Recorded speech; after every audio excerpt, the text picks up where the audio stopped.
Menurut berita dan menurut Kepres, bahwa ibu kota negara kita bukan Jakarta lagi. Jadi bapak-bapak ibu jangan tenang-tenang aja. Jakarta udah bukan ibu kota negara lagi. Karena sudah ada Kepres. Kepres itu keputusan presiden. Lu suka, lu nggak suka, nggak ada urusan. Yang penting ada keputusan. Nah, ini sama dengan keputusan ada Kepres nomor 17 permintaan maaf kepada PKI. Pak, kita tadi ya. Sini ya. Kita salaman Pak ya. Maafin saya Pak ya. Maafin saya ya. Salah ngapain maafin? Nah, ini lagi ini. Kalau orang minta maaf, berarti yang minta maaf yang salah, apa yang diminta maaf yang salah? Yang minta maaf yang salah. Sekarang sebagai seorang kepala negara, Bapak Jokowi minta maaf kepada PKI. Berarti pemerintah secara kelembagaan telah merasa bersalah memperlakukan PKI. Keluarlah Kepres tanggal 26 September tahun 2022. Pada tanggal 15 Maret tahun 2023 keluar Impres nomor 2 tahun 2023. Tanggal 21 bulan Maret tahun 2023 keluarlah Kepres nomor 4. Apa isinya? Yang pertama minta maaf, yang kedua menganjurkan kepada kementerian terkait, Menteri Dalam Negeri, Menteri Keuangan, Menteri A, Menteri B sampai 13 instansi nasional harus mendata dan memberikan uang kerahiman dan memberi bantuan kepada seluruh orang PKI di Indonesia agar dikasih duit cukupnya kebutuhan mereka. Dengan Kepres nomor 4 yang diterbitkan dan ditandatangani oleh Bapak Presiden, itu keluar Kepres nomor 4 yang isinya tim monitoring terhadap proses pemberian keuangan dan pemenuhan hajat kebutuhan orang-orang PKI. Kalau udah begini artinya PKI ini udah bangkit. Iya. Kalau kan ngerti juga kan minggu disembelih dulu tuh kalau lu baru percayaan. Logikanya ketika tadi saya minta maaf sama Bapak, berarti yang salah adalah saya. Dulu pernah berontak tahun 65 membunuh 7 orang jenderal, tahun 48 membunuh ratusan tentara dan polisi, membakar pesantren Sabil Mutakin, membakar pesantren Gontor, membakar pesantren Limboyo. Saya nggak paham. Saya melihat secara nasional hampir nggak ada yang reaksi. Kenapa? Kita banyak urusan, ada yang uang 349 triliun, ada nggak cerita si Sambo. Kita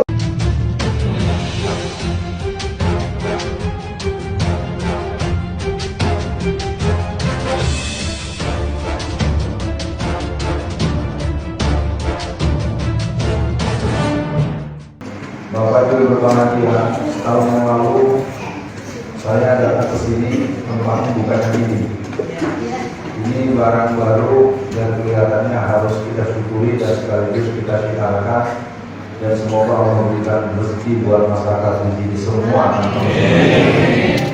Kita mohon kepada Allah, semoga seorang laki-laki yang bersama masyarakat di sini, Bapak Salim Abdullah yang dipanggil baru, tetap jadi orang yang bisa menemani masyarakat untuk tetap eksis dalam dakwah Islam untuk tetap.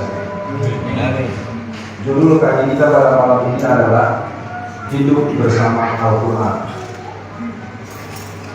Di banyak tempat malam ini ada peringatan Nuzulul Quran atau besok malam. Sesungguhnya masuk ke tanggal 17 Ramadan di hari ini. Ya, tapi peringatan itu memang menjadi banyak versi. Menurut para ahli sejarah bahwa Al-Quran itu diturunkan tanggal 27 Ramadan. Tapi mungkin yang paling penting buat kita pada malam ini adalah satu kata kuncinya yang tidak mungkin dibantah. Syahrul Ramadan allazi unzila fihil Qur'an hudal linnasi wa bayyinatin minal huda wal furqan. Jadi yang pasti Quran itu diturunkan di bulan Ramadan. Kalau tanggal mungkin karena persoalan penanggalan, persoalan keahlian, persoalan keilmuan, persoalan bukti-bukti sejarah. Nah, Bapak Ibu sekalian, pembicaraan ini akan bermanfaat kalau yang berceramah cuma satu orang. Gimana, Ibu-ibu dan Bapak-bapak setuju? Setuju. Jangan ada yang ceramah yang lain. Jangan dulu, dengerin dulu. Karena malam ini saya coba untuk kita mau melihat dengan mendalam terhadap apa yang ada di dunia. Sekitar tahun 2010-2015, BPS Biro Pusat Statistik mengadakan kabar mengatakan bahwa ada 53% anak muda Islam di Indonesia tidak bisa baca Quran. Tahun 2010-an, 2015. Ternyata data yang dipunyai oleh BPS sejumlah 53% ini ditangkap oleh Dewan Masjid Indonesia (DMI), dan DMI secara sistematik mengadakan penelitian yang lebih mendalam berkesimpulan bahwa 73% remaja Islam di Indonesia tidak bisa baca Quran. Kalau bacanya aja nggak bisa, bagaimana bisa tahu isi? Nah, jadi pada malam ini saya mengajak para jamaah semua, mari kita bertanya, pantaskah kita negeri ini menjadi negeri yang masyarakatnya selalu sedih? Harga naik terus, BBM sudah 14 kali naik. Bahkan menurut sedikit pengetahuan saya, pertalite itu nanti di SP baru itu seliter dirancang 33.000 per liter. Enak ya? Pokoknya dibilang buat saya yang paling enak orang Indonesia, punya pemimpin paling hobi bikin susah rakyatnya. Pokoknya negeri yang paling top dalam menyengsarakan rakyatnya, itulah Indonesia. Ya. Orang mau pulang kampung, orang datang dari luar negeri, kalau kita yang pribumi pasti dijaga dengan booster. Walaupun ada juga di banyak kalangan teman-teman saya yang saya tahu betul, kalau yang datang orang Cina dari Cina datang ke Indonesia untuk orang dewasa cuma dikenakan vaksin 2. Kalau yang remaja tidak diberikan syarat apa-apa. Jadi pada malam ini Bapak-bapak Ibu-ibu tolong sabar duduk dengerin, karena saya akan mengajak kita menghitung kemungkinan tersebut. Pertumbuhan gereja di Indonesia itu per tahun 466%. Sementara pertumbuhan masjid 64%. Kalau dalam ilmu matematika 466% berarti 5 kali lipat. Kalau 64%, 1 kali lipat saja belum. Nah, ibu-ibu, tolong bapak-bapak yang dewasa yang bisa mencerna dan berpikir mendengarkan ceramah saya, pastikan duduk dengan tenang dan tidak pulang dulu. Paling tidak saya yang kebetulan sudah lama bergentayangan, berkelana, mengembara, dan kemampuan seperti ini yang saya punya malam ini adalah salah satu hasil didikan dari orang bernama Salim Abdullah. Beliau adalah mentor saya, beliau adalah konkader saya, beliau adalah orang yang pernah menjadi tempat kami bertanya di saat kami ada kesulitan di masa-masa remaja di tahun 1980-an. Usia beliau sekarang 62 tahun, usia saya sekarang mendekat angka 57 tahun. Tidak lagi remaja, beberapa teman-teman kami sudah meninggal. Jadi malam ini saya sebenarnya ingin mengajak para jamaah untuk membaca dengan lebih stressing dalam perspektif Al-Quran, bagaimana manusia itu perlu memenuhi kebutuhan. Kebutuhan manusia itu diterangkan oleh Al-Quran dengan sangat cantik sekali. Dan kalau Quran itu dikuasai dengan baik, dengan pengertian-pengertian dan tema-tema yang baik, maka tidak ada alasan sedikit pun kita tidak mendidik anak-anak kita untuk mempunyai kemampuan penguasaan, pembacaan, bahkan hafal Al-Quran 30 juz. Ya, ibu-ibu kalau ini boleh digeser ini ya, bordernya kalau mau lihat orang kalau ditarik-tarik, kalau enggak apa kelihatan tadi di kitab malaikat Rokim ada. Jadi pada malam ini para jamaah semua, saya ingin mengajak bapak-bapak dan ibu-ibu, mari ikuti beberapa alur yang akan saya terangkan. Jadi pada pengajian malam ini, udah masuk terlalu lebar, karena nggak semua pengen melihat. Yang pengen aja, yang nggak pengen di belakang.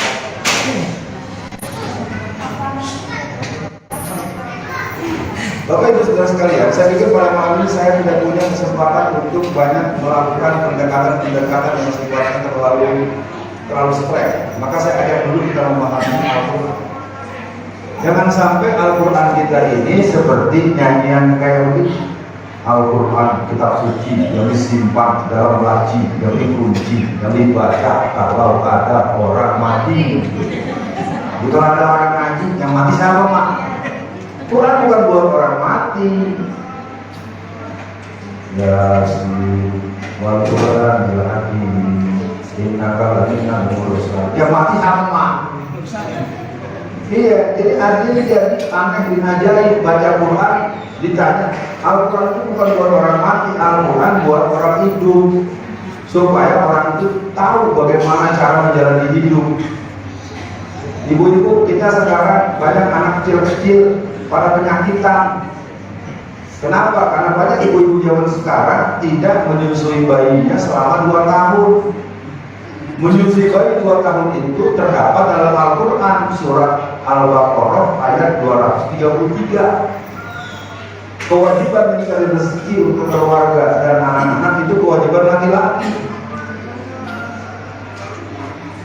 Bagaimana harus berjilbab? Al-Quran menerangkan dalam surat Al-Ahzab ayat 59. Ya ayyuhallazina amanu, wahai orang-orang yang beriman, perintahkanlah kepada wanita mukmin, kepada anak-anakmu, perempuan-perempuanmu, istri-istrimu untuk menutup aurat. Karena saya tanya sama ibu-ibu, kalau sehari-hari anak-anak kita yang remaja putri yang sudah menstruasi, yang usianya 14, 15, 16, 17, 20 segala macam, ada nggak kelayakan kemana-mana, rambutnya kemana-mana? Berarti Qurannya kan diperhatikan, itu Quran loh. Menutup aurat itu perintah Quran sama dengan sholat. Kalau orang tidak sholat, apa kata Quran surat 74 ayat 43 dan 44? Masalakakum fi saqar. Wahai orang-orang yang masuk neraka sakor, kenapa masuk neraka? Qalu lam nakum minal musallin, kami masuk neraka karena kami meninggalkan sholat. Sama dengan puasa. Dalam pengalaman masyarakat di sini atau di pasar atau di mana di perjalanan, di stasiun, di terminal, bapak ibu lihat kalau hari-hari ada nggak orang merokok dan makan siang-siang laki-laki? Bisa kita bilang dia Kristen semua. Perintahnya ya ayyuhallazina amanu kutiba alaikumusiyam kama kutiba alal ladzina min qablikum la'allakum tattaqun. Apa kata Rasulullah, barang siapa orang yang meninggalkan puasa di bulan Ramadan, tidak berpuasa di bulan Ramadan tanpa uzur syar'i, maka dia tidak bisa menggantinya sampai hari kiamat. Terserah gua, apa asasi? Gua mau puasa, gua mau sholat, sama isi artinya. Kita punya kesalahan fatal karena kita menganggap kita hanya punya hak asasi. Ternyata kita punya kewajiban asasi. Kalau ada orang teriak-teriak hak asasi manusia, wahai manusia, sadarlah kamu bahwa kamu punya kewajiban asasi. Wa ma khalaqtul jinna wal insa illa liya'budun. Ini pada zaman yang berbahagia kita malam ini mencoba mendudukkan hidup kita. Jangan sampai kita kemarin tempat sholatnya, tempat ibadahnya kecil. Walaupun AC kita malam ini belum bisa memberikan suasana yang termelihat, amin 2 belumnya AC. Orang kan biasanya amin 2 ini plus 2. Betul ya? Jadi AC-nya dalam puasa juga masuk, baru ada AC. Alhamdulillah. Suruh kita. Ya, tadi saya bilang cuma saya, pokoknya kalau masih ada umur, tahun depan gimana caranya. Yang penting mungkin pada jamaah semua, kita mulai berpikir, kalau sudah rajin sholat, mari kita mulai rajin yang lain. Bagaimana kita mulai merancang hidup-hidup dinamika masyarakat yang tentu tidak bisa saya sampaikan secara keseluruhan, akan sangat banyak. Jadi malam ini saya mencoba mengajak kita membincangkan dalam perspektif Al-Quran, bagaimana kita memenuhi kebutuhan kita. Atau Al-Quran memberikan pemenuhan kebutuhan apa dalam diri kita. Yang disayangkan Al-Quran itu dilihat sebagai sebuah bacaan yang hanya akan dikejar-kejar pahalanya. Pahala membaca Al-Quran itu sifatnya sudah paten, udah pasti, udah pasti. Yang perlu ditanyakan sekarang ibu-ibu, bapak-bapak, kalau mendidik anak sudah pakai Quran belum? Quran mengajarkan agar orang tua menyuruh anaknya sholat. Sekarang yang banyak ditantang-tantang, siapa yang puasanya sebulan penuh, ntar dibeliin sepeda. Tahu nggak yang biasa bagi sepeda? Kalau nggak kasih sepeda, ntar bagiin nyebutin nama-nama ikan. Ya, tapi jangan salah nyebut, ada sebuah ketika tertentu nyebut kesalahan, jadi nggak sopan. Nah, kita langsung saja poin yang kita akan bahas. Jadi kalau Al-Quran itu jelas merupakan sebuah firman Allah yang Allah kabarkan, zalikal kitabul la raiba fihi hudan lil muttaqin. Bapak-bapak dan ibu-ibu, Al-Quran benernya berapa persen? Kalau saya bilang, bapak-bapak dan ibu dan semua remaja, putra-putri dan semua anak-anak, Quran benernya berapa persen? Kalau 100% berarti seluruh yang ada dalam Al-Quran benernya itu kata Quran sendiri. Al-haqqu min rabbika fala takunanna minal mumtarin. Jadi kalau Quran benarnya 100% berarti apa yang ada di Quran kita ikutin atau kita cuekin? Nah, makanya kata Quran, jangan memilih pemimpin yang tidak seiman dengan kita. Alhamdulillah kemarin Jakarta berhasil tidak memilih pemimpin yang kafir dan sadis sama umat Islam. Yang mana Ustaz yang sadis? Dulu kita mau nyembelih hewan kurban kagak boleh.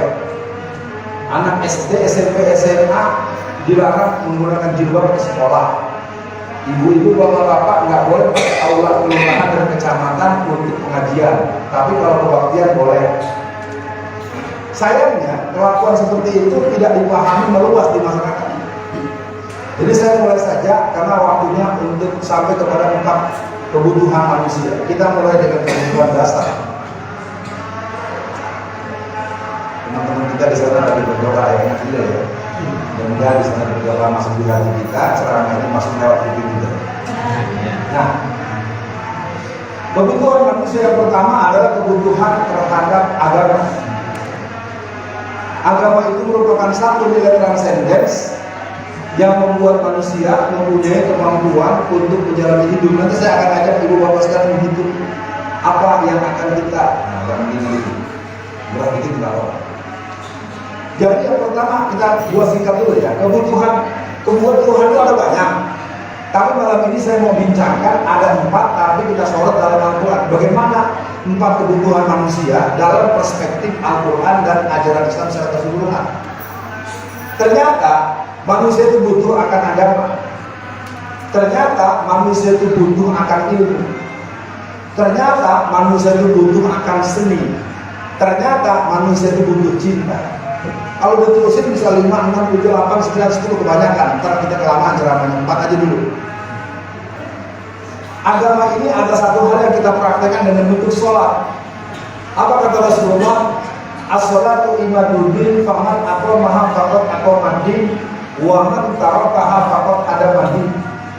Sholat itu adalah tiang agama. Barang siapa yang menegakkan sholat berarti menegakkan Islam. Dan barang siapa yang meninggalkan sholat berarti dia menghancur Islam. Jadi Bapak Ibu, kalau saya tanya siapa musuh Islam di masyarakat kita, yang nomor 1 orang yang ngaku Islam tapi nggak sholat, itu musuh Islam, penghancur Islam. Kata siapa? Kata Rasulullah, bukan kata gua. Ya, jadi yang pertama perlu diperhatikan. Kalau ini kita baca dalam hadis yang lain keren. As-sholatu imaduddin fiha asra fisal.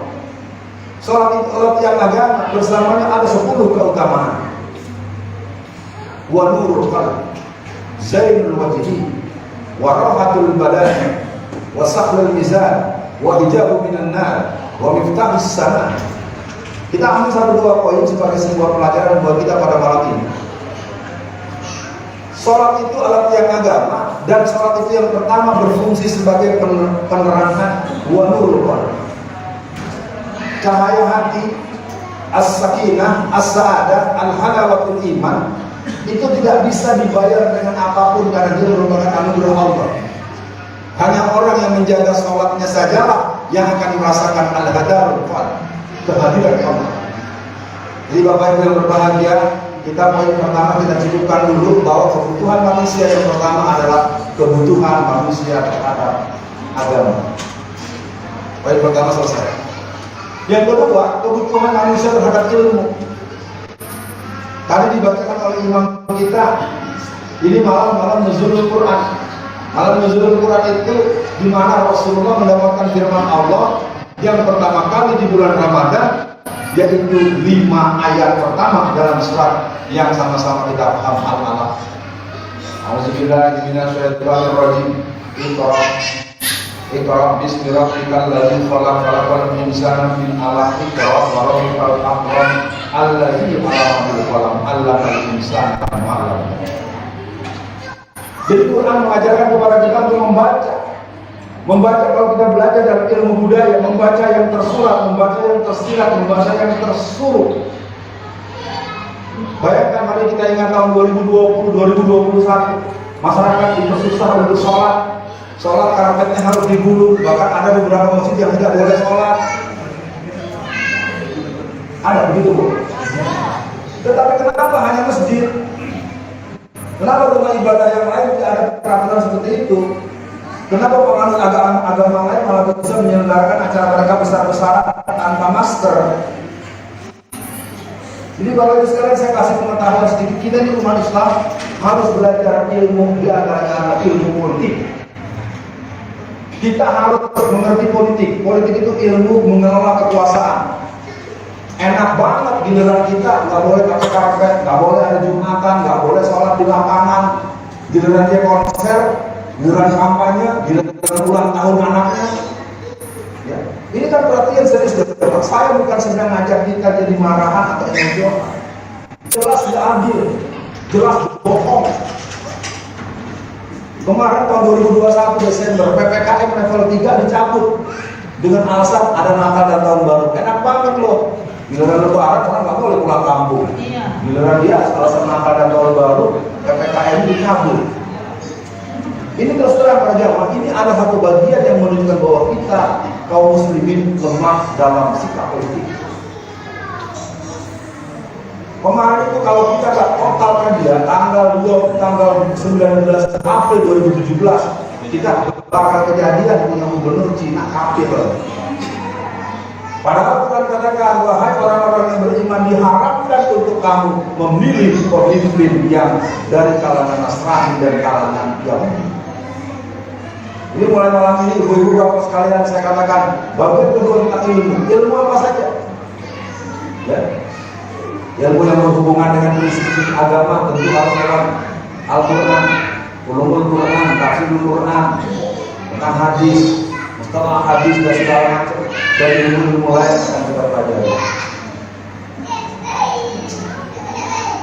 Yang ketiga, nanti kita coba buat ringkasan, baru kita buat simpulan. Sambil nanti kita coba mengingat ulang apakah kita mau mengira negeri ini akan menjadi negeri yang hilang, lost citizen. Menurut berita dan menurut Kepres, bahwa ibu kota negara kita bukan Jakarta lagi. Jadi bapak-bapak ibu jangan tenang-tenang aja, Jakarta udah bukan ibu kota negara lagi, karena sudah ada Kepres. Kepres itu keputusan presiden. Lu suka, lu nggak suka, nggak ada urusan. Yang penting ada keputusan. Ini sama dengan keputusan ada Kepres nomor 17 permintaan maaf kepada PKI. Pak, kita tadi ya, sini ya.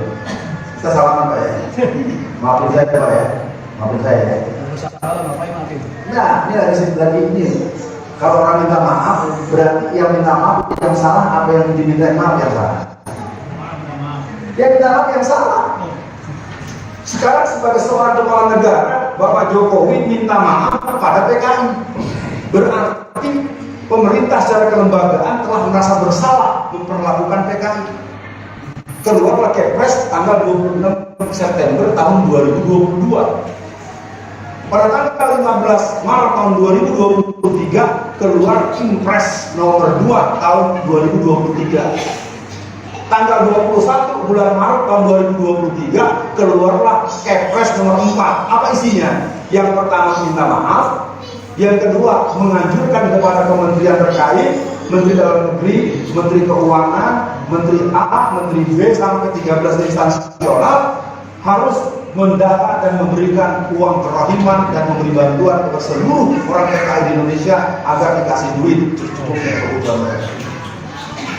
Dengan Kepres nomor 4 yang diterbitkan dan ditandatangani oleh Bapak Presiden, itu keluar Kepres nomor 4 yang isinya tim monitoring terhadap proses pemberian keuangan dan pemenuhan hajat kebutuhan orang-orang PKI.